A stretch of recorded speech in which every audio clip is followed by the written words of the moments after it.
My, come lady. My, come lady. You're my sugar fly. Butter, baby. What the fuck is that? It's that one song. My cum lady? I mean, obviously I switched some of the lyrics around, but I mean, it's not... You're my cum lady. Butter, baby. Welcome, everyone, to Screen Weens, number 176. Woo! It's me and it's Thomas. Yep. We're recording this in the Hell Void. We are talking about Mobile Suit Gundam, MS IGLOO today. The 3 OVA series.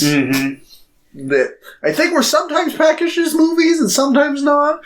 I just found them as episodes online, but... Yeah, I have the Blu-ray, which has like 3 discs, and each disc has like the 3 episode sets. Yeah, so it's MS IGLOO 1000 it's year... Yeah, well, there's the 1,000-Year Hidden War or whatever. 1000-Year Hidden War, Apocalypse 79, I think it was called, and then MS IGLOO 2... Yes. Something. It's like Gravity. Gravity on the battlefront. Yeah. Which MS IGLOO 2 should not be called MS IGLOO 2. It should be called MS something fucking else. But, you know, we'll talk about it. Yeah. But before that, as always, we're gonna talk about our weeks. I'm sneezy all of a sudden. Haven't been all day, but I am now. Thomas, what the hell have you been up to? Well, not a whole lot. I had the week off of work last week, and I really didn't do a whole lot. I ended up just kind of like, spent the first couple days kind of reorganizing my room, and then I was still kind of riding that rocky high, so I was thinking about getting into EPO, but I never fully did, so that might have to wait for a circle back around, but let's see. Did you have the week off to... kind of like decompress, or... Yeah, basically, like, I don't know. I work constantly, and even when I'm not working, it feels like I'm working. I get it. So, yeah, I feel like I've been burnt out for, like, the last 3 years, so I was just like, I need to fucking take a week off from work. Good. I'm glad. Everyone should do that. Yes.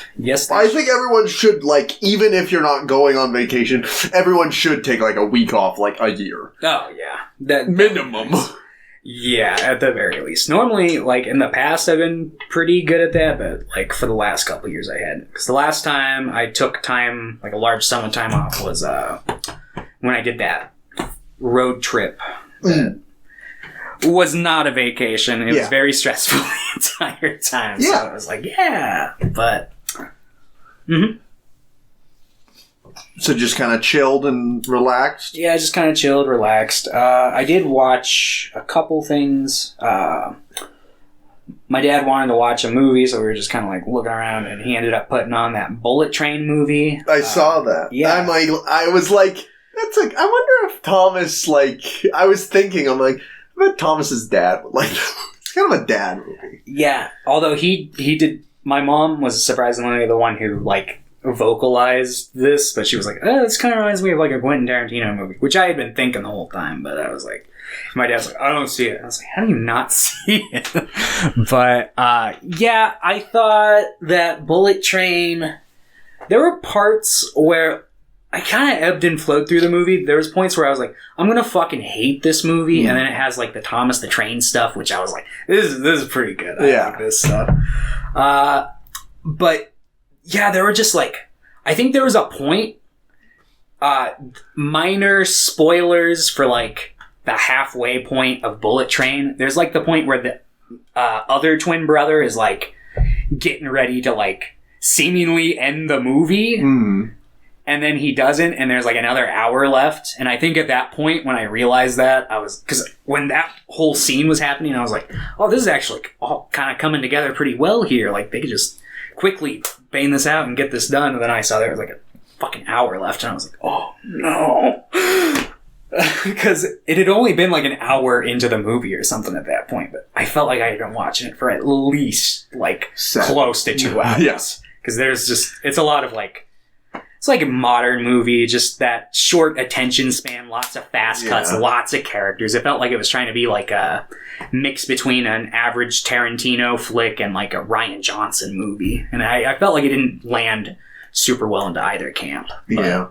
It had its funny moments, and I'd say I overall thought it was okay. I don't think I'd ever put it on of my own volition again, but like, if it ever crossed my path, I could be watching worse things, I guess. Yeah. I feel pretty similar. I liked it enough, but I also think it's like really obnoxious. There were some points that were pretty cringy, like that Japanese "I need a hero" sequence. I was like, this. It didn't work for me. Yeah. Which is funny because the like grandpa or whatever, that actor, I fucking love. Oh, he's great. I'm like, this is a great scene, and like I like most of the ideas they put in the movie. I just don't think they're super well executed. And it's also one of those things that it's just like... It's like a cameo fest, too. Yeah. It's just... As the attention span of the average moviegoer is decreased over and over again, movies are just going to keep getting more and more obnoxious with their in-your-faceness, which I don't think is bad for every movie. I think it works sometimes, but... I also think it's only a matter of time before it regresses the opposite direction as well. I think it's just kind of like a current thing that everyone's like new to the internet and got short attention spans. Yeah. Give it like 20 years and people will be craving something slower and more substantive. At least I fucking hope. I fucking hope, yeah. Oh, please. Probably not, though. Yeah, we'll see. We'll be 20 years further into the MCU by that point. Oh, Jesus fucking Christ. Did you watch anything else? Yeah, I rewatched Dagon, which is the Stuart Gordon. Yeah, I still haven't watched that. You still good? Still good. Still good. Still classic. Stuart Gordon's legend. He is. Rewatched The Jerk.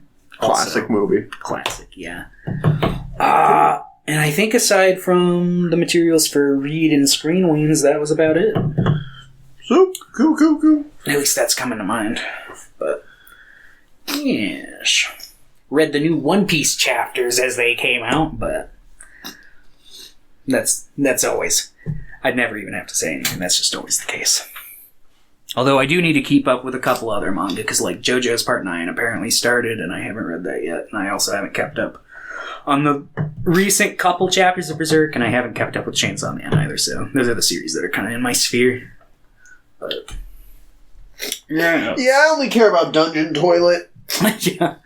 Or what's that other one that you have that's like Minecraft? Cube Arts. I have all 3 volumes right there. I've only read the first one. I don't know why I bought the other 2. It's really fucking bad. And you picked Sleepwalker for Read Weens? Fuck you. But... Yeah, I wanted to read something I'd enjoy.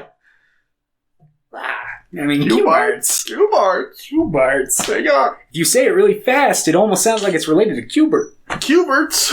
Cubert 2. What did I watch? Let's see. So we finished Superman and Lois Season 2. Mm-hmm. Very good. I think that show's fantastic. If I were to rate them, I'd probably... Honestly, Season 1, outside of, like, the shitty CG, I think its character writing is, like, pretty incredible. Yeah. For a TV show, I'd probably give it like an 8 or a 9. I think it's great. Yeah, there's a couple points where the hamminess flies a little too close to the sun for me, but like overall, it doesn't happen like as much as my memory might remember it happening, and the show's still really good outside of that. So Season 2, I think, is like overstuffed, and if it wants to do everything it wants to do, it should have been like 20 episodes instead of 15. But even then, I'd probably still give it like a 7. Like, it's still really good, and the character writing is still really strong, and the introductions of different characters are fun, and I'm excited for Season 3. I watched the trailer; it looks good. I'm just really sad about Jonathan, the new Jonathan. Like he, I'll see, but. I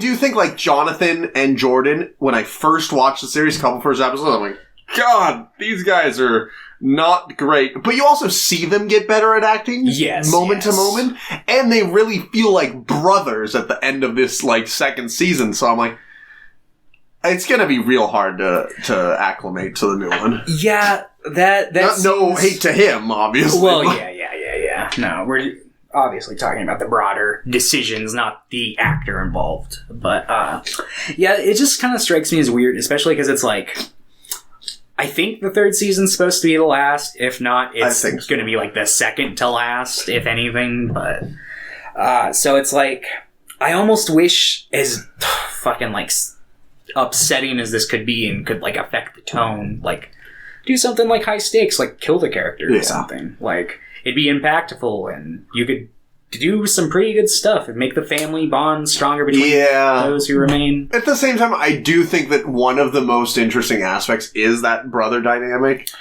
that's missing in actual Superman comics, because there's not two brothers. No, so I would feel like, well, now it's just going to feel like, I guess, not by namesake, but it's just their son Jonathan Kent, even though Jonathan would be dead. So I'll see what happens. I've been reading a little bit more. I read a couple things, but I'll talk about that on Read Weens. And then, what did I watch? I watched The Running Man for the first time. Oh, the Schwarzenegger one? Yeah. The movie's really dumb, but, like, pretty fun. Yeah, I think I saw part of it as a kid. I had it on VHS. That's the one where it's like his gray face on the poster. Hinata hated that movie. She, like, despised it. Yeah, that one's adapted from like a King's short, isn't it? I don't think it's a King short. It's adapted from a sci-fi novel. It might be Dick, Philip K. Dick. But it might be Dog Man. Dog Man. But yeah, it's like dumb, but it's pretty fun and. I like the, atmosphere of it, and I kind of just miss, shitty, big-budget sci-fi that would be, Speaking of shitty big-budget sci-fi, I watched 65, the Adam Driver dinosaur movie. Oh, I haven't seen it. But, by the way, yes, it is. Is it Philip K. Dick? No, it's Stephen King. Oh, it is? Okay. Yes. Yeah, so I watched 65, which is the new Adam Driver dinosaur movie. Mm-hmm. It is a lot of people not liking it. So, give me a little more emphasis. Adam Driver dinosaur movie. Is he digging up bones? Is he a dinosaur? No, he's an alien, and he is on a routine expedition to taxi a group of people across the universe, pretty much. There is an unknown asteroid belt that hits the ship while he's asleep, and it makes him crash on Earth 65 million years ago. That's what the 65 stands for. And it's just him and one survivor, and he's shooting dinosaurs. The setup's really stupid. It doesn't make a lot of sense. It's like, why would they get hit by that? Why would, this super future tech, what? But... Yeah. The dinosaurs look pretty good. I like the action in it. I thought it was a fun movie. I enjoyed myself. Adam Driver, I kind of like just seeing Adam Driver in kind of a schlocky action role. I'm like, this is good. Yeah, I can see that being enjoyable. He doesn't tend to do a whole lot of those outside of I was going to say Star Wars, but that's not... It's in the realm of schlocky, sci-fi action, but it's not... Yeah. It's got a little more meat on its bones. Yeah. So I thought that was pretty good. I also watched this movie called Grim Cuddy, which was a Hulu original from last year, about an internet meme that is coming to life and getting people killed. Like a creepypasta. Yeah. It was surprisingly not the worst thing I've seen. It's pretty rough, pretty stupid, pretty funny to watch. But, legitimately the script is doing things that I didn't expect them to, and it seems a little more self-aware than I expected it to be, so it was very bad, but not... It has, a 1.3 on Letterboxd or something, and I'm like, maybe not that bad. Yeah, one of those bad movies where it's the people who are making it are clearly, they're like, look, we're just kind of being tossed in here and have to make this, so we're going to try, but... Yeah. Then I watched, there's a new Guy Ritchie movie called Operation Fortune Ruse de Guerre. which is a movie that I think has like been in production for a couple of years, and people thought it just wasn't going to come out because I think like COVID and stuff like that. But it came out like 2 weeks ago. Saw it in the theater. It's pretty fun. It's decent. It's really like the first 45 minutes, kind of like Bullet Train. It feels like you're sitting there for 2 hours because so much is happening, and it's like this big like globe-trotting like spy adventure thing. But they're going to so many different places over and over again that it's like we've got to be like in the last act. And it's like, no, we have an hour left. That being said, I think what's in there is pretty fun. And Hugh Grant plays like one of the villains, and he's fantastic. And Jason Statham's like legitimately, it's one of his better roles too. He's like the main character. It's pretty decent. I was just kind of expecting it to be kind of bad, but it was actually kind of good. Nice. And then I watched Scream 6. How was it? I liked it a lot. Yeah, I liked it all.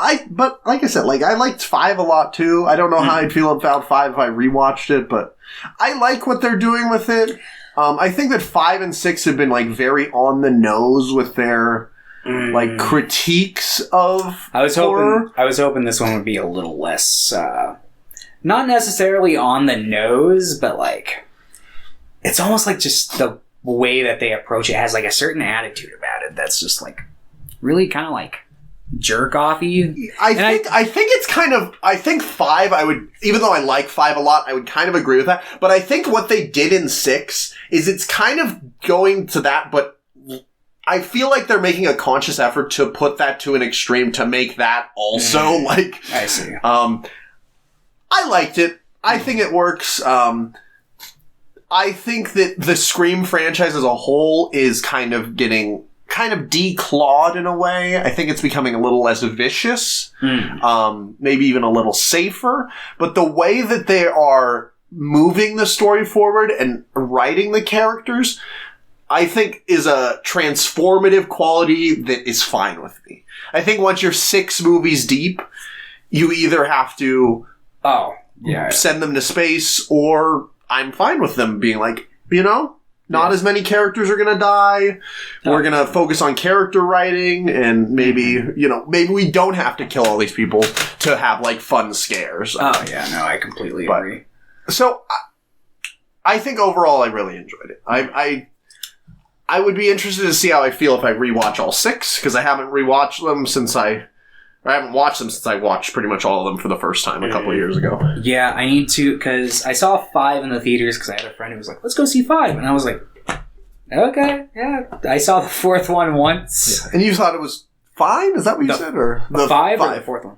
I thought 5 was, I thought it was okay. Like, it was insanely predictable. Like, the whole movie, it's like, I'm just sitting there. I'm like, I know exactly who the 2 Ghostfaces are. Like, there's no fooling me on this front. But, fucking, I don't know. Like, maybe if I rewatched the first 4 leading into it, I would have liked it more, which is why I planned before I ever go see Scream 6, if I even get around to going and seeing it.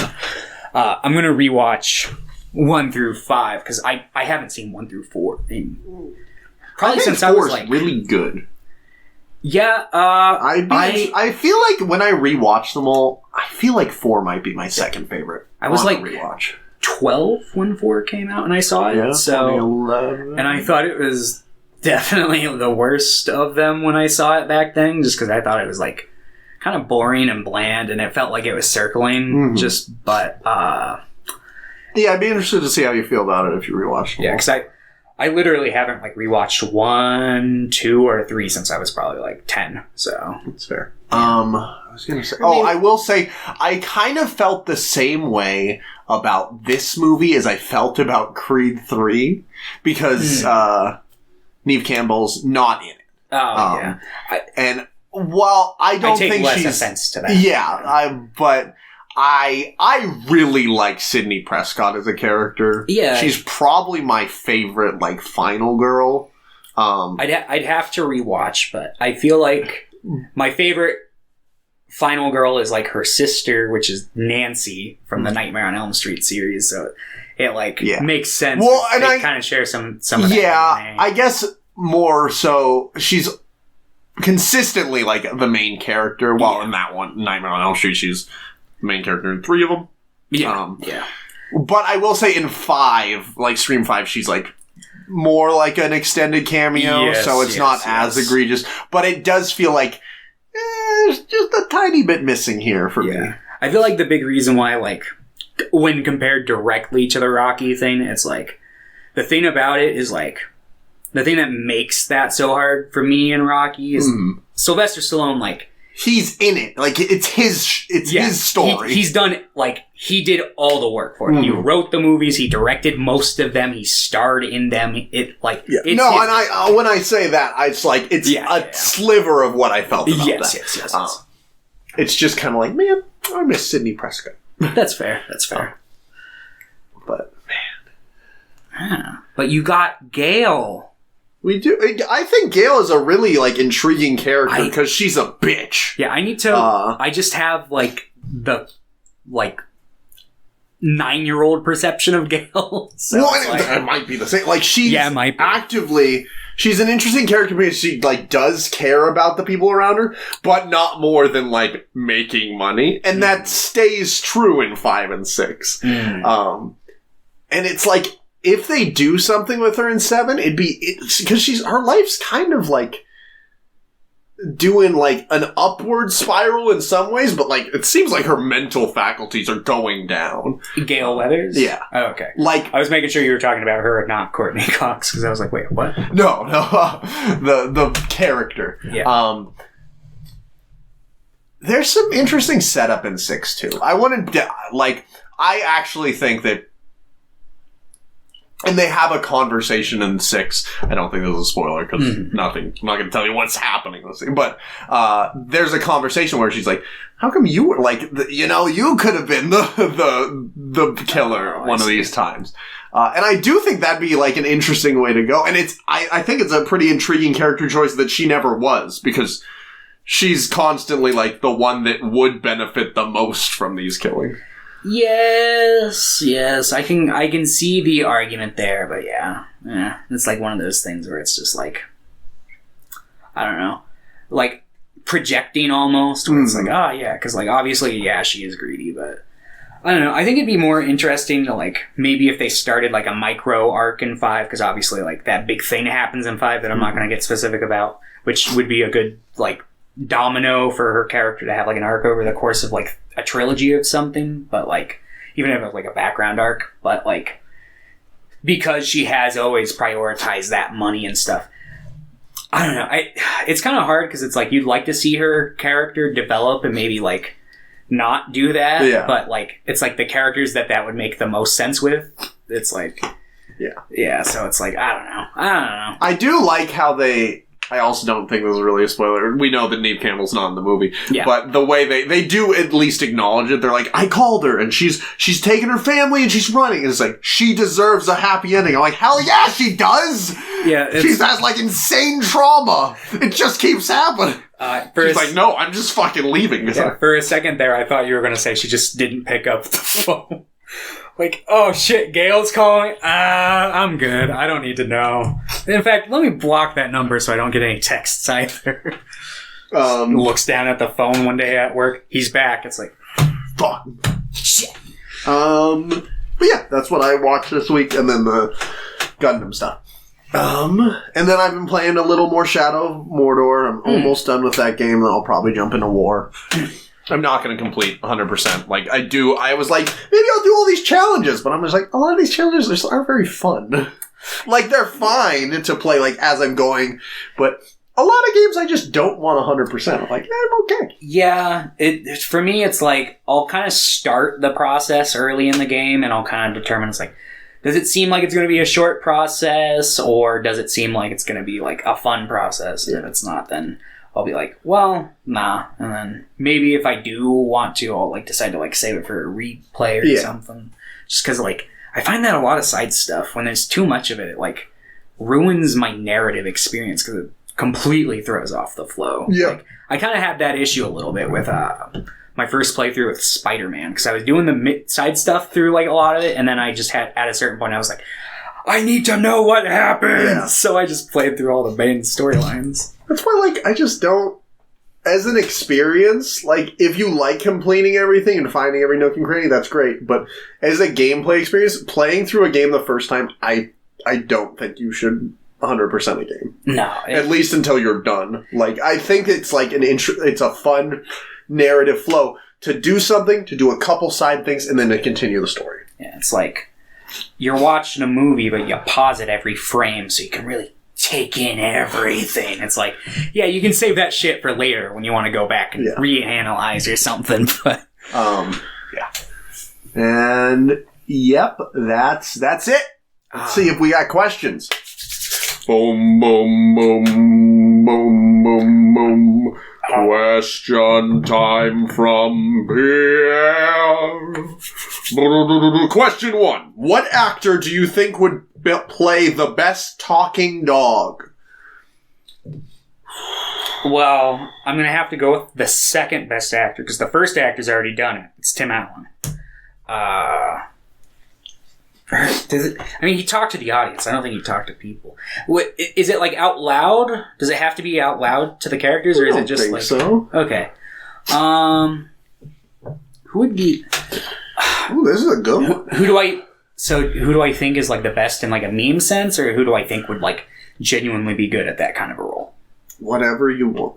Well, I think like someone like, kind of any of the comedians, like maybe like Will Ferrell, I feel like would do like a really good dog. Really excited. Maybe Jack Black or something. Someone with that kind of energy. But someone who I think it would be funny to have voice it. Liam Neeson. Liam Neeson would be... I will get that bone. Yeah. I will find you. Let me think. And I think it also depends on, like, is this an animated movie? Is this a live action movie? If it's a live action movie, I think... I don't know, someone like... See, that's the tough one. Because if it's live action, I want them to have a really dumb voice. Yeah. Or at least a really, like, iconic voice. Michael J. Fox. I don't know. Sure. Michael J. Dog. That would be his character. The only reason why I said that is because I might be completely off on this. I don't remember, because it's been decades since I've seen this movie, but that Cats vs. Dogs movie that exists, I think he does the main dog on that. That's Tobey Maguire. Is that Tobey Maguire? Uh-huh. Oh, fuck. Yeah, like I said, it had been decades since I watched it. I'm like 95% certain. You're probably right, yeah. I'm going to say Robert Pattinson. There we go. Just because he likes taking weird roles, and that does it get much weirder than a... He shows up, and he's a weirdo too, so he'd show up on set in a fursuit. He's like, I've lived like a dog for 7 days. I'm gonna I need a litter box. I'm gonna be on all 4 knees, and you guys are gonna CGI over me. It'd be good. He'd look like the woman who played Scooby-Doo in like the live-action Scooby-Doos, where she's got like the big thing on her head. That's like a reference. I don't know if I remember watching those as I was a kid, and I was like, why does Scooby look like a weird nun? But yeah. Yeah, that's my answer. Honestly, I think we've already I think Tobey Maguire as the dog in Cats and Dogs is great. He's so good as Lou the Beagle. Yeah. This isn't a dog, and he's not a person that I want to get work anymore, but I will always consider it a W that Kevin Spacey was in that fucking 9 Lives movie or whatever. You know what? I want to see Austin Butler as a dog. He'd do a good job. I think so. Well, I mean, he's going to be playing a Harkonnen dog, so... Or Harkonnen animal, my bad, I guess. They probably get called dogs at one point through the book. I just don't remember. Yeah.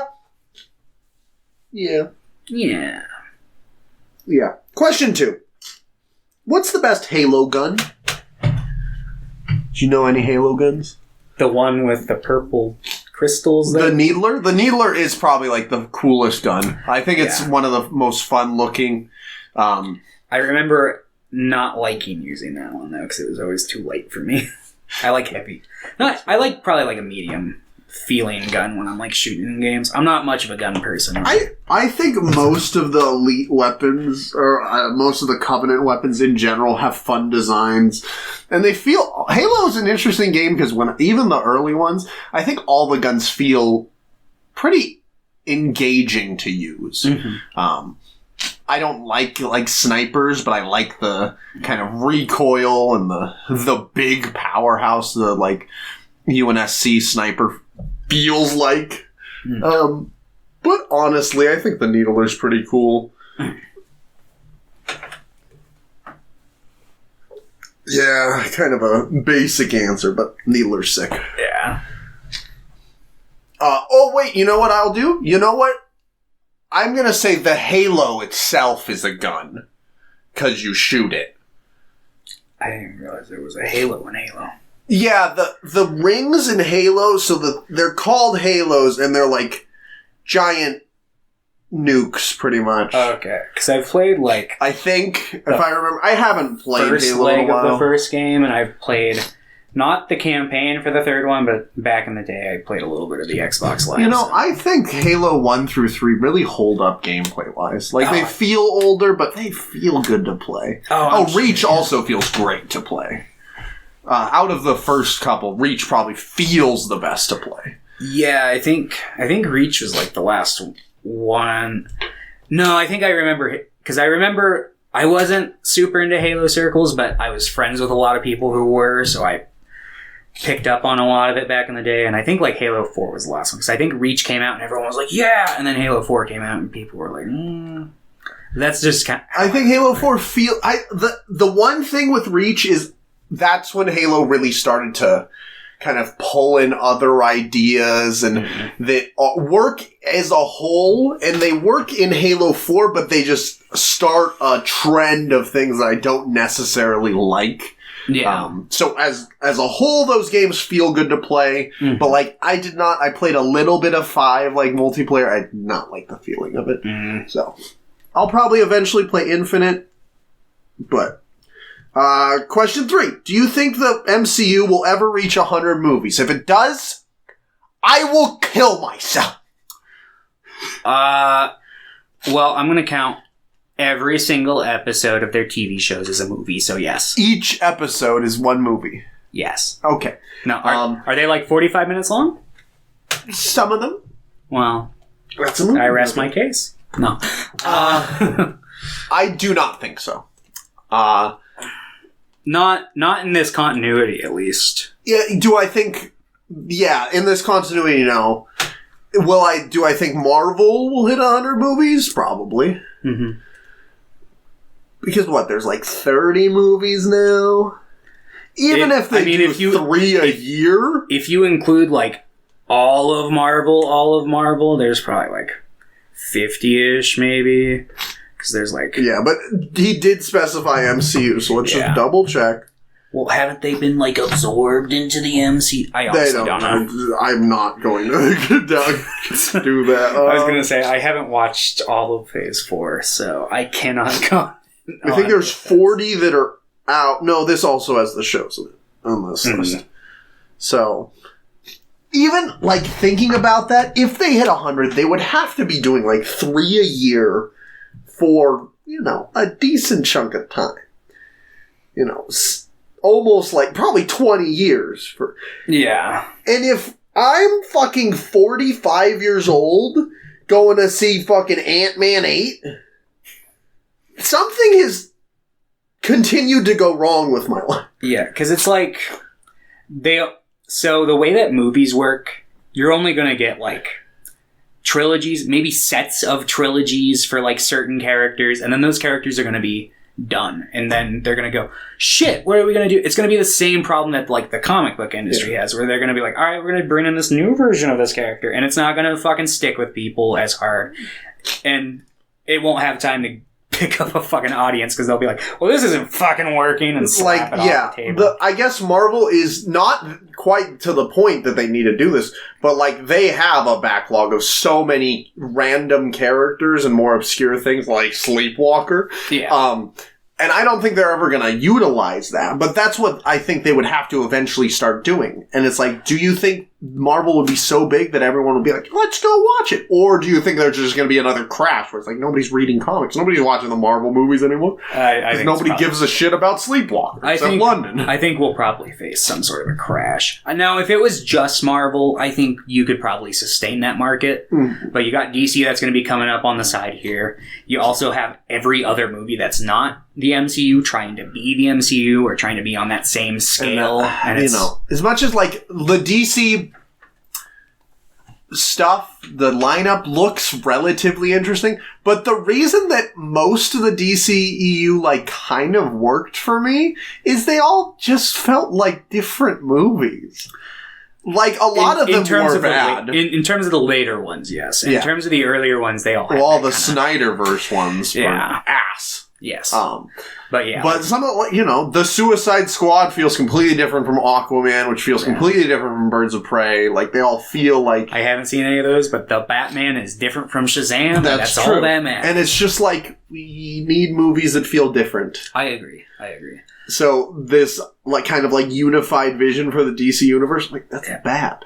That's why some comics are, like, some Marvel comics suck, but that's okay, because some other ones are good, and they're all running at the same time. Yeah, fucking, I'm cautiously optimistic. I'd like to think that James Gunn is a little more savvy than, like, a Kevin Feige. He might be more involved with, like, seeing what people say online and that, and I think he's just generally, like, typically a better filmmaker. I think most James Gunn movies are at least relatively engaging and fun.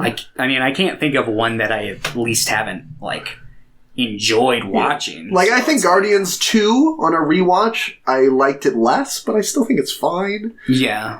I'd have to rewatch I think Slither's great. Yeah, Slither's good. I think Guardians 1 is great. I think the holiday special was great. I don't think you saw Super. No, I haven't seen it. Super's fun. Yeah, Super's fun. I haven't seen Super in a long time. Yeah, Super's same. fun. The Suicide Squad, I think, is fantastic. I still need to watch he has that, you know, kind of juvenile humor, but I think it's better than most of the MCU humor, which feels just like non-jokes. Yeah.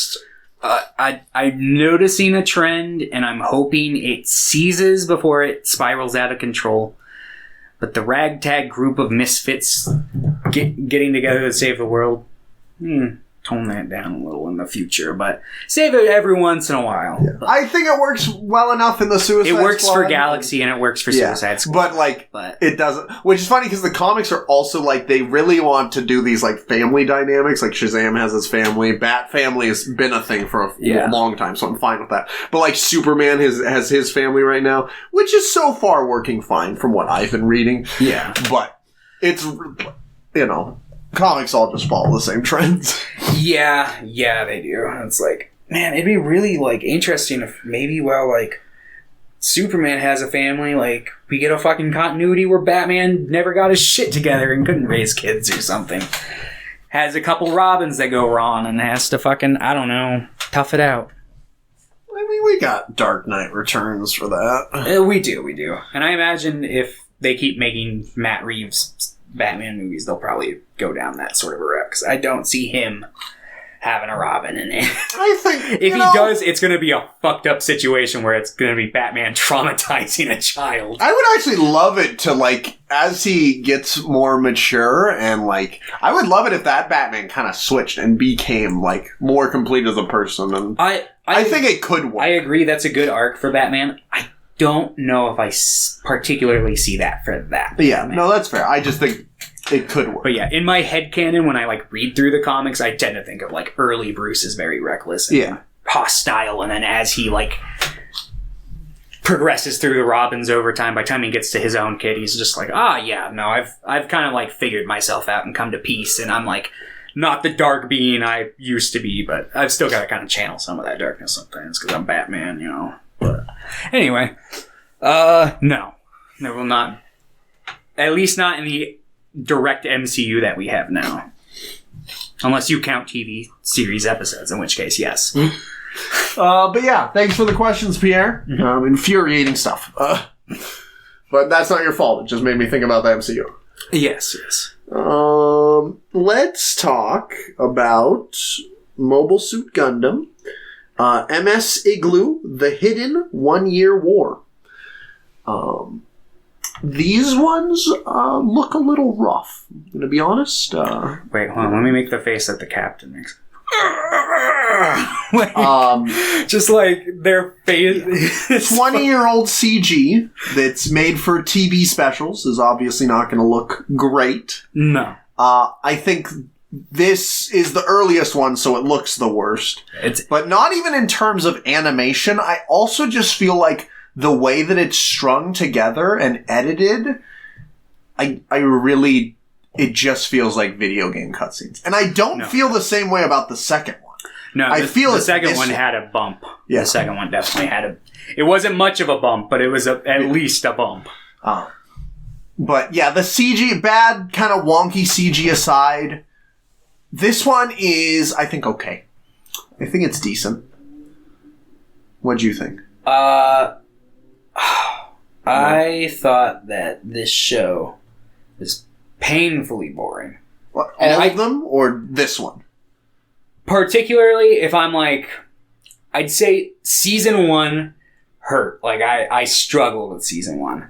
Season 2, I was like, I'm still not invested, but this is at least improving. And then I'll save my thoughts for the third one when we get there. But because 1 and 2 are definitely connected. It's just like season 1. It's like they're a sequel to each other. Yeah.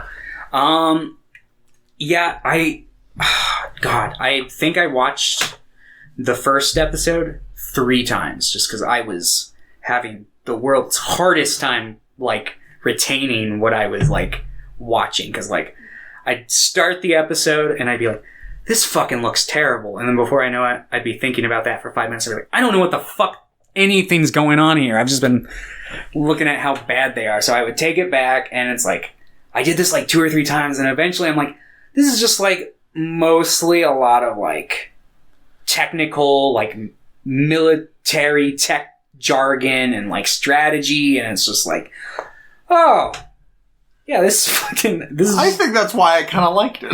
I can see there being an audience for it, and maybe had the execution had just a little more spice in there, I could have liked it. But yeah, I was so fucking bored. I was just like, every episode was just like a slog for me. So it was just like, oof. I think, in general, because this first season, this first series has 3 episodes, and they're all like 25 minutes each or so. Mm-hmm. They get a little bit longer in the second and third one, like 30 minutes. And I think that, in general, they're a bit tedious for me until like 15 minutes in. I think the last 10 minutes of each episode are good. Yeah, at least good enough. I'd say that those are 10 around the points in the episodes where I'd be like, all right, you're kind of catching my attention now.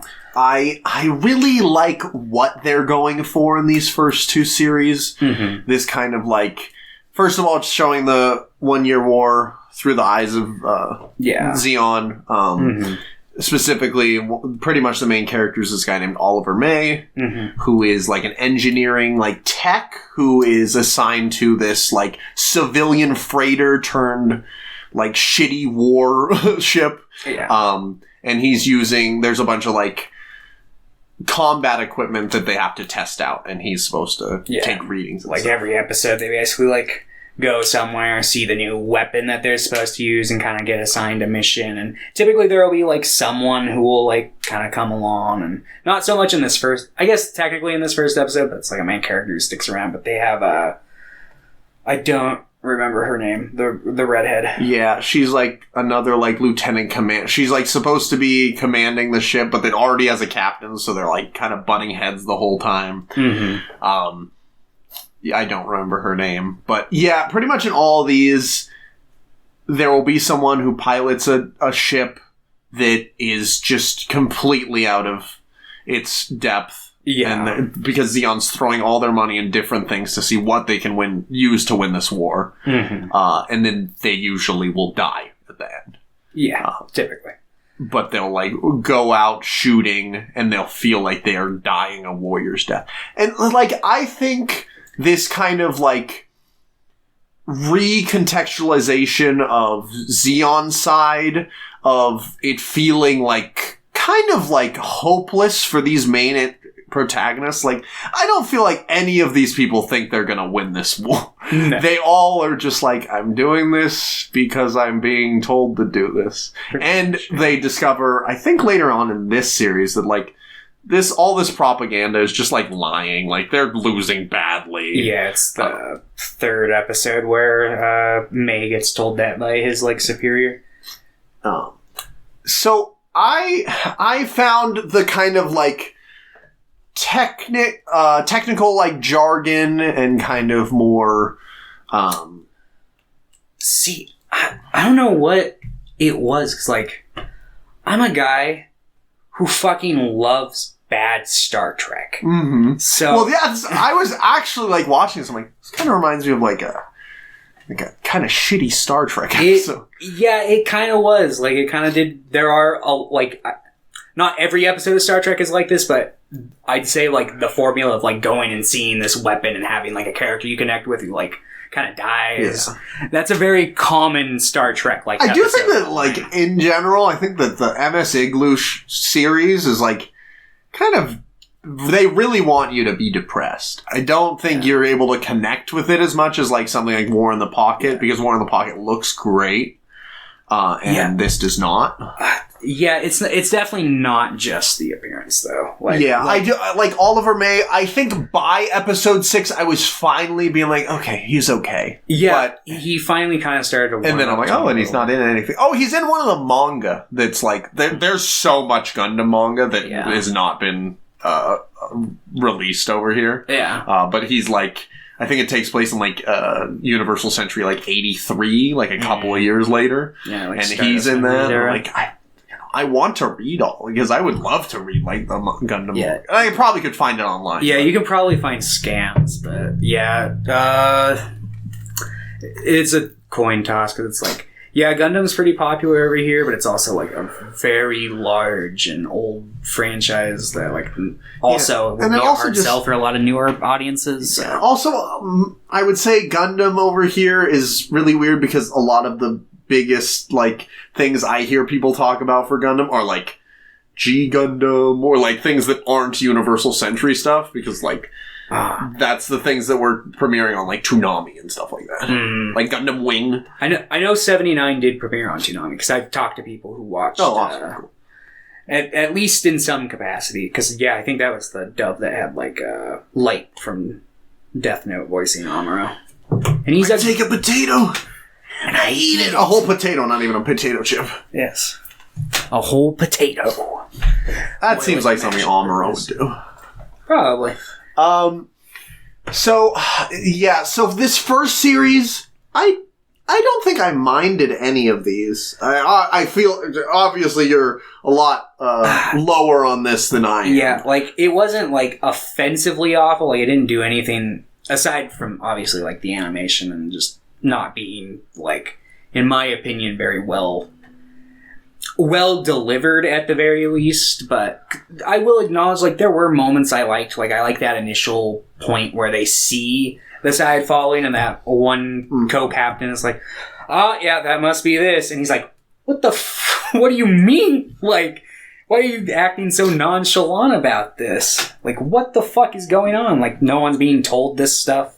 And if they are, it's like whispers through higher ups who aren't going to tell others. And it's like, in the first episode, they drop the thing, side. And Oliver's just like, what?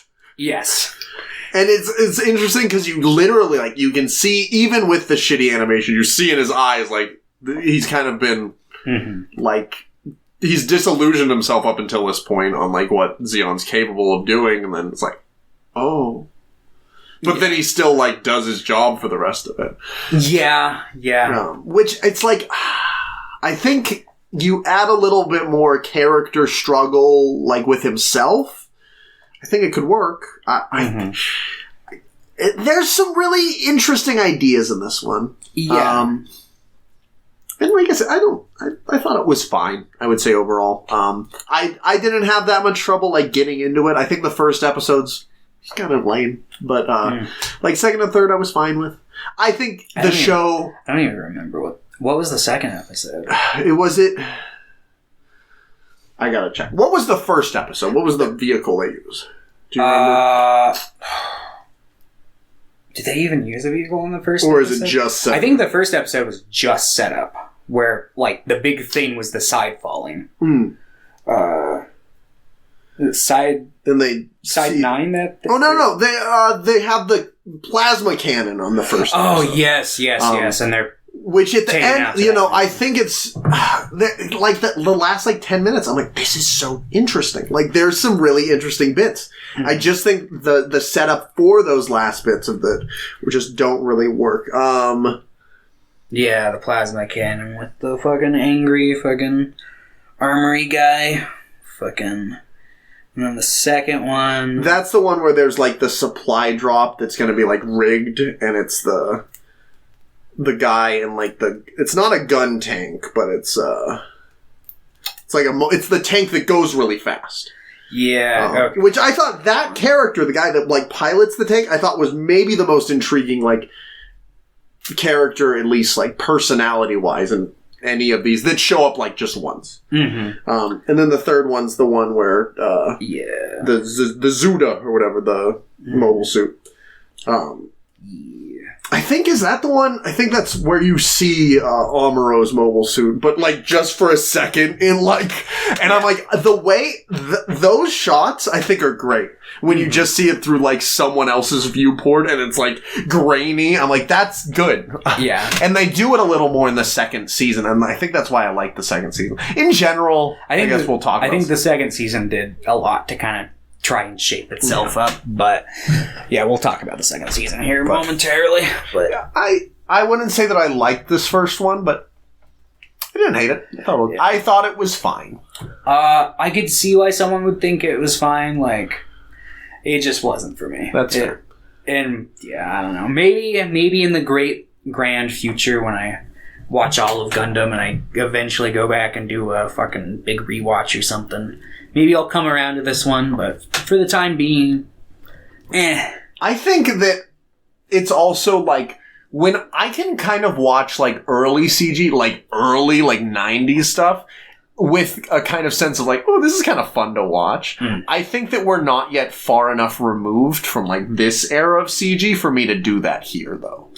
Like, I think maybe in another 15 years, I'll circle back and be like, yeah, this is kind of fun. Because we are just, like, with CG, we're just kind of becoming so photorealistic. So it'll be kind of an intriguing thing to look back on. Yeah, I'm sure probably, like, let's say, like, a fucking, like, I don't know, fresh fucking 17-year-old in high school getting into anime watches this. He'd probably be like, oh, fuck, this CG is, what the fuck? Yeah. So he didn't grow up with that kind of CG, but yeah. But, like, I was reading some articles, like, that, or, like, some, message boards when this was coming out, and like, in general, people thought it looked pretty good, and it seems like it looks slightly better than average than it did in 2004. So I'm like, yeah, for 2004, and especially for, like, made for TV CG, stuff, like it's fine. Like, I will say, as much as it looks like a video game cutscene, it does look slightly better than a video game cutscene from this era. Sometimes I will say I think the main thing that makes it look really bad for me is when the characters try to do big expressions. Yeah. Like I said, because they just earlier, do the same expression. They do the same face. That captain does his weird fucking angry face that's like his mouth open and his eyes just get really big. Yeah. And it's like, what the fuck are you doing? There's also, like, that one other captain that comes on board and is like, has her little, like, commander friend that's with her or whatever. Yeah. He does, like, something at one point where he's like, but it looked really fucking weird. I was like, what was that he just did? Was that meant to be him conveying a message, or was he scratching his nose? I can't tell because the CGI is really fucked up here. But, yeah, anyway. I'd probably give this one a 5. I would give this, on my personal rating scale, like, 7. So, in normal people's rating scale, if you are not attuned to what Thomas is doing lately, is he's doing it in reverse. So I think that'd be a 4? No, a 3? No? My intent was a 3. Okay. I might have miscalculated there. I don't know. I'll probably go back to not rate. Oh, yeah. So let's talk about MS IGLOO Apocalypse 79, which is just 3 more episodes of this. Yeah. I think this is actually like a huge step up. I think, yeah, it probably is a huge step up. I think I was just like still overall just unimpressed and seething from that first season, but seething. I just, dude, I goddamn hated that. Like, why did I fucking pick this? I was like, when I pulled it up, I'm like, what made Thomas pick this? Because there are other things that take place in UC-79 that are considered very good. No, like Eighth MST. I knew if I didn't have to watch it for something, I would probably never get through it. So it's funny reading the reviews. It's like, no, you don't need to watch this. You know, even if you're a completionist, like you don't need. I'm like, why did Thomas pick this? Yeah. Well, because I am a bit of a completionist, and like I said, I knew I was never gonna fucking get through it if I didn't have any sort of obligation to. All right. But, like, so, I think in general this would have worked better if it was just a show. Mm-hmm. Like 13, 14 episodes, expanded a little bit. Yeah, probably. You would have more of those character moments that I feel like are lacking because most of the characters don't get very much. Yeah. I do think that by this time, we've gotten a little bit, so by the end of this one, I'm like, okay, I don't necessarily care for the characters, but I can empathize a little more. I think Oliver May, if they had a whole show, I think Oliver May could have been a pretty intriguing character. Mm-hmm. But I think this show looks much better. Yes. Because, I think the animation quality is obviously a little better, but it also feels like it has a stronger cinematic lens. They got a better director or something, or someone more experienced. The editing's a lot cleaner. I really like the use of lighting in this. You get a lot of strong deep reds and blues and the cockpits of stuff. Mm-hmm. It makes you, feel kind of like you're in space or lost in, Mm-hmm. And in general, I'm I never felt like I was watching a video game cutscene in this. I'm no, I feel like I'm watching something now. This is cool. So I think I was able to latch on to stuff a little better because I'm not waiting for me to pick up the controller to be like, oh, I gotta shoot the Zaku's. Yeah. And in general, I like this second season a decent amount. I had a lot of fun with this one. Well, not fun, because it's a pretty sad experience to watch. But yeah, I think this one has a lot more going for it. I think it kind of hits the ground running because it did all the fucking legwork in that god-awful first part. But also, it's fucking... I don't know. I think having it take place at these key points where the war shifts, where it's okay, here's the last battle we're gonna really have on the planet surface. The war is changing and we're going to space now, and it's okay, and then it's the battle behind the moon, and then the fucking the solar thing happens, and it's the aftermath, and it's okay, I think that's a pretty good position to have a 3 episode point kind of structure worked around. I thought the first episode with the Moby Dick guy, is that the one? It's where his grandfather was a Marine and ended up dying in the ocean, and the whole time he's talking about my grandfather died in the ocean. And then he shoots the beam particle cannon thing that spins. Mm-hmm. I think that thing's weird. And I'm why? But that animation when the things are exploding, I think looks pretty good. Yeah, and I think in general the ships in this, the ships and the laser animations tend to look pretty good in this. It's very similar to this, it's 3D and it's not quite cell shaded, but it's almost there. It's that same thing that the Origin anime did, where it's with their big battles where Origin looks good. Yeah, even 10 years later, Origin looks good. Oh yeah. Has it been 10 years? I think the first Origin film came out in 2013. Really? That sounds right. Maybe not. Maybe I think it. I always thought it was like maybe like 4 years later-ish, like 2017, but I might be off on that. Let's see. Mobile Suit Gundam. 2015. Sorry. So 8 years. I see. Those are so good.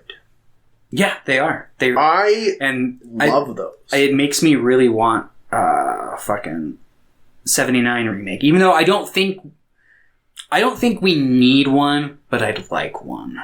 I would like just like, even if they just did like another kind of like recap style movie. Well, yeah, there are just certain things where it's like when you watch the origin, there are certain things that I don't think transition one for one that I think like I would really love to see. Like, oh, what's the name of? Oh, it's been so long since I watched it.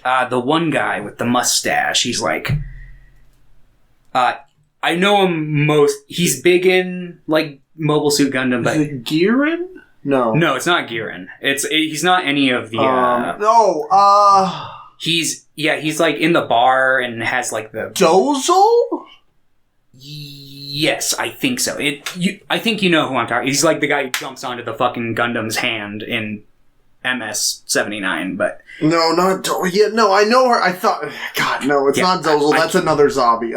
It's like I want to say, yeah, I don't know. I can't remember his name, but yeah, he's like the guy whose grandfather takes in like or goes along with like Char and his sister and raises him. He's like the other noble family that was like in the triangle with fucking them, but I can't think of his name off the top of my head. I'm gonna fucking figure this out. Yeah, fucking, but that guy, I think he's like, not that I think he's like not well written in the original, but he's certainly like a lot flatter or portrayed as such. So it's like, I think it'd be really interesting to add like depth of like his origin. Ramba Rao. Yes. I knew. See, yes. The Gundam names are so good. Like Dozel, Giran, Ramba Rao. So it's like, can't remember who because they all have great names. Yeah, they all do have really fucking sick look at names. That. I have the top review for Mobile Suit Gundam, the Origin one. Oh, really? Yeah. Nice. Congratulations. Fucking bought that. Yeah, it's fucking... Oh, I have the top review for most of them. Really? Yeah. They're... God damn. Nice. 1 through 5, I have the top review. I have the third top for 6. Oh, I was going to say, for some reason I thought there was only 5 for a second. Even the second one, which is like the worst one, is really good. Yeah, the only thing that makes the second one bad for me is the fact that it just kind of hinges itself upon like kind of a contrivance, but it's like... But even that contrivance is done pretty well. Like, yeah, it's like, even with that, it's like, it's still so good. Like, I always think about that scene at the end when Char walks away from his sister at the fucking grave. Yeah. Oh, so good. So good. Okay, no, I can't think about those because I'll just be like, we're going to accidentally do a fucking origin episode. I want to rewatch those ones. Yeah, fucking. The last time I rewatched them was when we did the first Gundam episode, so. Yeah. Yeah. That was like 2 years ago, probably. That was. But around that period, I was watching those a lot. I probably watched them like 3 times because I was just like, oh, fuck, I'm watching them. Then I like showed some people and then fucking... It's so funny to think about... They did like an anime re-edit of it not too recently. I wonder if it included some more stuff. So funny to think about the fact that my first introduction to the Mobile Suit Gundam like anime was I watched Char's Counterattack with no knowledge. And... don't share any of that knowledge because I don't know. I thought it was great though. Like even without anything, because we watched it it was during quarantine. We were doing just a lot of watches, and everyone got to pick something. And I think my buddy Christian picked it, or maybe Pierre picked it. I can't remember. But I think there's so much to that movie, to the characters, like. I gave it an 8 without any knowledge of these characters. So I'm like, what if I watch Gundam and Zeta and then Double Zeta? Am I just going to think that movie's like the greatest movie of all time? Maybe. It might be like it is the return of the king of like the Gundam universe. I do think thinking about like, I've watched that, and I think it's an incredible ending to Universal Century. So I'm wondering how I'll feel watching something like Unicorn, which I do think kind of takes away from the ending of Char's counterattack. I haven't watched any of it. Yeah. So it takes place after. I'll just say that. Okay. Takes place at like 30 years later or something like that. See. That's the best thing. Because then it's like, well, I guess it's not the best thing because sometimes you want to move forward, but it's like, you still got the stuff that came before it that's untainted by, like, if you dislike something about it. Like, yeah. Fucking Star Wars. Well, I was going to say, as much as I love, like, I like 7 and I love 8, I do think they do kind of take away from the very ending, like the ending themes of 6 a little bit, you know? Oh, yeah. So that's what I'm saying about Char's counterattack. Like, there's a lot of thematic 10 ties that I don't think are completely complete when you have a series after it, pretty much. I wholly... Sometimes we should end stories. I agree. I don't know if I'll particularly agree in... Yeah, like, I need to watch, you know, these all. Because I feel like even as much as you didn't like this, I feel like this has kicked off a Gundam kick for me. But I'm going to be like, I need to watch more Gundam. I mean, if you want to watch more Gundam next week, I won't stop you. As long as we don't get the bag, we're going to be. Okay, I forgot about the bag. We need to watch a bag episode eventually. Yeah, we'll do a bag episode eventually, yeah. But yeah, the second one, in general, I think is a big improvement. The water guy, I think there's some interesting stuff to grasp there. Mm-hmm. I just, it's not quite enough. I think all of these, as though they're 30 minutes, it's just not quite enough time to spend with the characters. Yeah. What was that second episode in this series? What? The second one was the one with her brother. Yeah, I thought that one was pretty good. I thought that one, I don't know. See... Monique, that's her character. Yeah, I thought it was all right. It's just like I really didn't like the trappings of like, just like, I don't know, every episode there's just like the characters fucking die, with the exception of spoiler for that third episode of the second season. But yeah, it's just, I don't know. I was like, oh man, the second that kid showed up on screen, she's like, and he's like, oh, sister, and I was like, dead. Yeah. Like, well, and I think I'm kind of okay with those trappings because of how, like, much of a bummer this series wants to be, and like this inevitability. And I think there's also the downward trend, or the trend that, like, they're getting younger and younger, and this one's like, he's a kid, so it's, rooted in, like, the original Gundam stuff where, like, look at these child soldiers. Yeah. And it's also, it has the scene where, like, he's kind of disabled, like, his suit's not really working, and they're just, like, laughing at him, and there's, like, no hope for him. I'm like, that stuff, it makes it so, like, the Federation really does feel like the antagonist here. And, obviously, the Federation are a bunch of fucking assholes. Well, yeah, but... I would not say either side is great, but one of the sides did, commit... genocide. Yes. I agree. As much as the Federation is full of terrible people, when Zeon was like, what if we killed 20 million people? Yeah, if you watch only the original Mobile Suit Gundam, you might walk away going like, like, I can see there being a case for, like, the Federation being, like, seedy and stuff, but, like, not that bad. But then you watch, like, the origin, and it's like...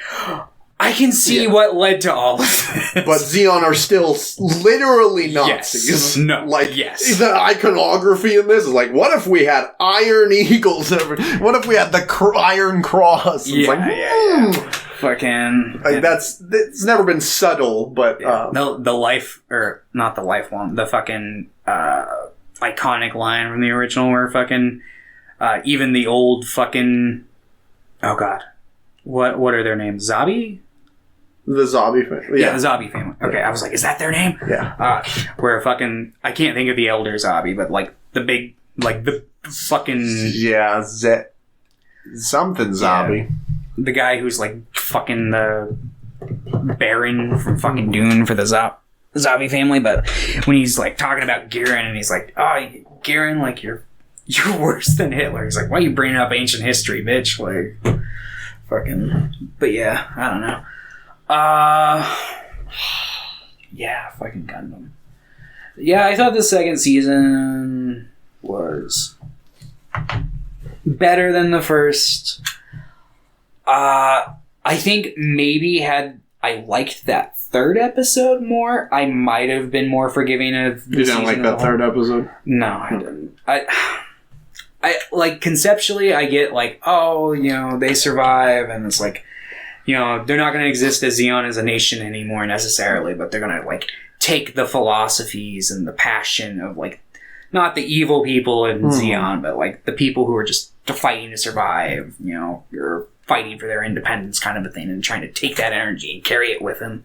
So, like, I like that kind of sentiment, but, like, I don't know, it just didn't feel earned. It's like, you've been watching people fucking die this entire series. I don't feel attached to these characters whatsoever. It's like, you kind of start to get a shred of it, but, like, it all feels very weird. Like, how that one captain handles her brother's death, that struck me as very weird, because she, like, instantly broke down crying, which isn't the thing that strikes me as weird about that, but, like, I don't know how much time passes in between episodes. I guess, yeah, I do, because I've watched the original series. Not that much time passes in between, like, the point where she's, like, fucking devastated, and then she, like, almost kills the guy that she's interested. Well, she doesn't, but she doesn't really have much of a reaction. It's like, oh, your brother just died, and the guy who you've kind of had a crush on this whole time is also going out to probably die. Yeah. And she's like, oh, well, if you see my brother, tell him I say hello. And then, like, from that point on, she's, like, A-okay. And it's like, yeah, that struck me as weird. And she, like, comes out and is like, that was just, like, a once-in-a-lifetime thing. And it's like, I don't think you should... I don't agree with that, but sure. I think that I get what they're going for, and I feel like she's constantly battling with her emotions. I just don't think it's conveyed super well. Yeah. And it's mostly because the animation on faces is still pretty rough. I mean, yes. I think, like... I think it stems from the writing, mostly, though. I think the writing shows that there's, like, something else going on for her, at least for me. Like, it feels like she's lying to herself to me. But I think... with, little tweaks to the script and some better facial animations, I think that could have been conveyed a little better. But in general, I like the third episode. I think it looks pretty good, like the action stuff. And I kind of like that Oliver survives. I'm like, okay. I didn't love this, but I enjoyed it, I guess. Yeah. I'd give this one a 6. Wow, Thomas wouldn't rate it, but he didn't like it, that's for sure. I didn't really care for either of the first 2 seasons. Now the third season. I'm intrigued by what you're going to say here. MS IGLOO 2, Gravity on the Battlefront, with the introduction of the Death Gods. Yeah, okay. Here's how I feel. I'm just going to sum up how I feel about this series very quickly. I really liked that first episode, with the exception of the second I saw that Death God fall from the sky, I was like, what the fuck is this? Not in my Gundam. Get this shit the fuck out of here. Like, I can... Oh, you probably won't like Zeta Gundam. I was curious the whole time. I was like, is this something that's, like, introduced later in Gundam that maybe with some context I might like? But, like, I don't know. It's hard, because it's like, I like these big sci-fi properties. I kind of felt similarly about Dune in a certain sense, but, like, I liked what Dune went on to be, so I was fine with it, but, like, the first half of Dune is, like, so grounded, it feels like it could almost happen in our reality, and I like that aspect about it a lot. And I feel the same way about, like, Gundam 79. It's like, yeah, there's, like, stuff in it that's like, alright, yeah, that probably wouldn't happen, like the new types and the shit with, like, the Bene Gesserit and shit, but, like, in terms of, like, for the most part, operates on, like, a pretty realistic level. Yeah. But then as both, it seems, Gundam and Dune continue on into their broadened world building, shit gets weird as fuck. Yeah. I think there's a sense of, like, space mysticism. Yeah. Not just, like, it's like this big open void that we don't know anything about, but like space magic. And I think as Gundam, the UC stuff continues, that's like doubled down on. So it just depends on if you like that aspect. I like sci-fi kind of magic stuff. So I'm intrigued to see how I feel about Zeta when I watch it. I'm definitely open to that kind of stuff. Like I said, like I liked it in Doom because I liked the way it was executed. So if it's executed well in Zeta, then I'll probably like it. But yeah, in this first episode, I was just like, what the fuck is this? Like, what the shit? The thing with this, though, is I don't think it's necessarily like... you don't have to view it as real. Like, these are all people about to die. As the episode progressed, I got that, but when she initially fell out of the sky, and was like, the fuck? I'm the god of death. It's like... Yeah. I was kind of like, I was eating a sandwich or something, and I'm like, what? Yeah. It's just like, well, this was unexpected, but, yeah. So I thought the first episode was pretty good. I'd say all three of them were fine, but I do think this one also suffers from the same issue I had from the first one, where it's like the same concept every week. Mm-hmm. So you start an episode and it's like, this is gonna play out beat for beat like the last one. And even in this series, I'd say it's like, in that fashion, kind of more egregious than the previous two seasons were. Because at least with those, you met like... I don't know. It was a little different in those, but like this, it's like literally... Well, there were different like events happening. And this one, it's like... They all look similar, and they're all like kind of ground troops, and like they're in a gun tank or something. But this one is back on the Federation side, like all the... I think this one is also, I'm going to say, fine, I would say. I like the concept of the Death God, and, like, she appears right before you die kind of thing. It could be real, it could be space magic, but it could also just be, like, this thing that comes to you in your last moments to either haunt you or to give you some sort of reprieve. Mostly haunt you. But I think this one might look the worst, because I think I hate the color of it. It's all just like this bright yellow. I think it still kind of looks like a movie to me, or like a show. It doesn't really look like a video game, but it's just so... It does yellow now. Color scheme. I think the animation itself is obviously like a big bump up. Like, you can tell like the technology and the budget seemingly at least maybe was higher. But in terms of like creative design, like it's lacking like the blues and reds and all that kind of stuff that made the colors pop in the second season. But like it all the episodes do look the same. Like all the fucking locations they're in are the same across like all three episodes. And while I think this one might have the most intriguing concepts of like this visitor that appears to you, because of that, like everything, I think the cyclical nature of like every episode of all these series works enough for me, but I think it works a lot less in this one because they all look the same too. Yeah. So it just feels like I'm watching the same episode. Yeah. But I still think it's fine because I think some of the characters... I think that last episode has a pretty intriguing concept. It doesn't really like... I don't really feel the power of it. Yeah. But I thought it was a fun idea to work with. Yeah, I really liked the concept behind the character in the first episode where it's like they call the fucking like general guy the Angel of Death because basically like, he's just survived countless battles where everyone under his command dies, but he always seems to survive. And he carries around like as many of their dog tags as he can like find.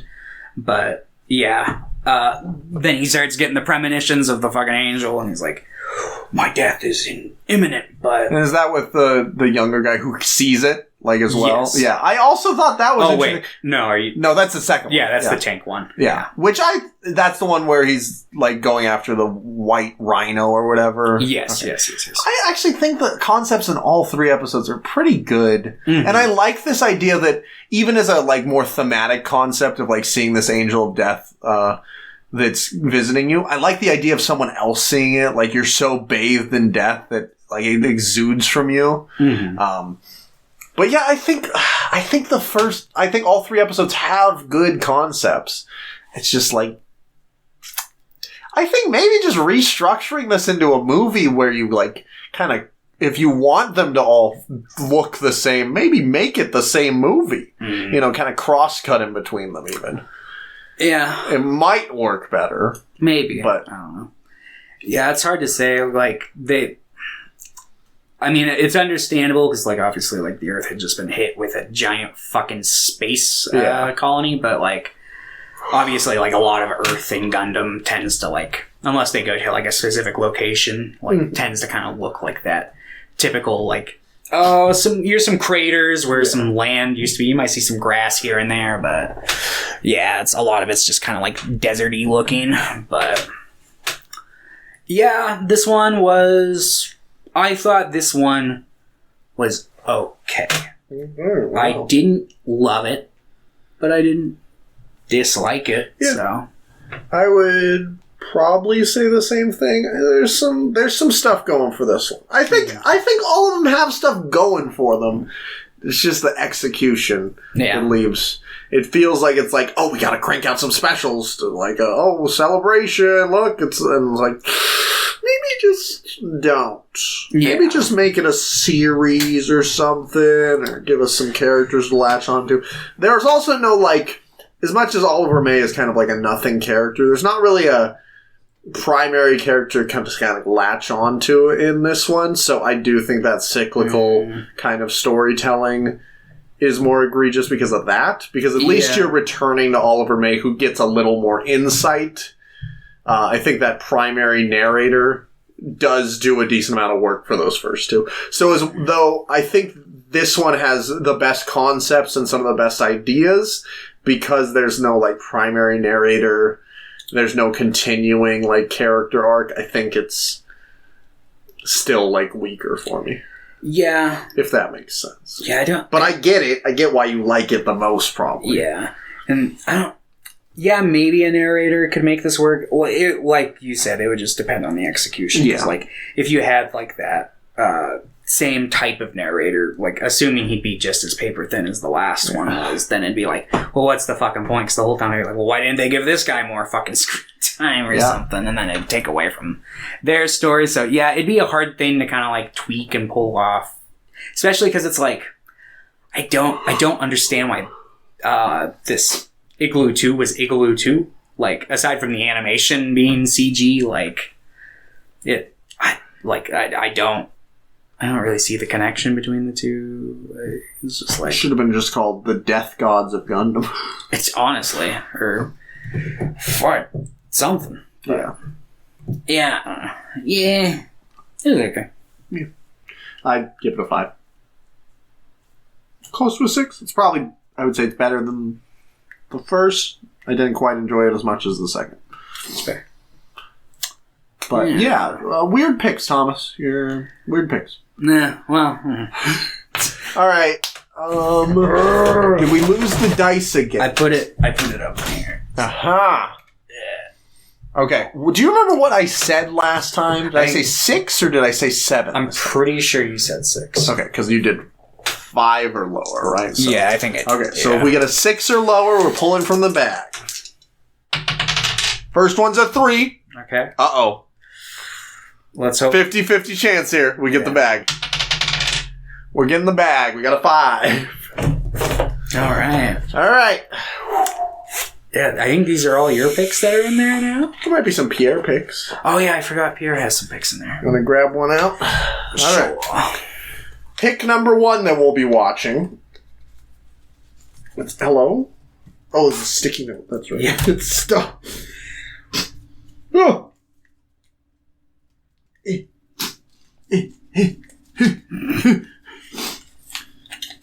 Watch two grown adults struggle to open sticky I'm notes. pretty sure I picked this one. It's funny because it's been so long that I don't fucking remember what this is. Hobgoblins. No, that's mine. Oh, that's yours? We have pretty similar handwriting.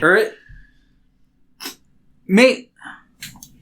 It's on my watch list, so I mean, I'm fully aware. God, Hobgoblins is. I haven't watched it, but I've heard nothing but god awful things, and I've seen. I mean, it's the bag for a reason. I know. The other pick is these are both my picks. Jonah Hex.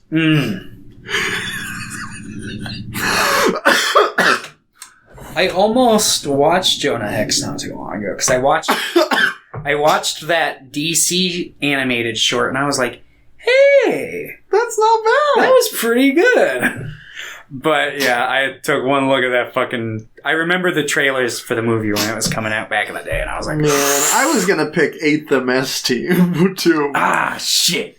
Well, looks like we're watching Jonah Hex and Hobgoblins instead. I will say, at the very least, they're both like hour and a half or less. Yeah. Hobgoblins is longer than Jonah Hex.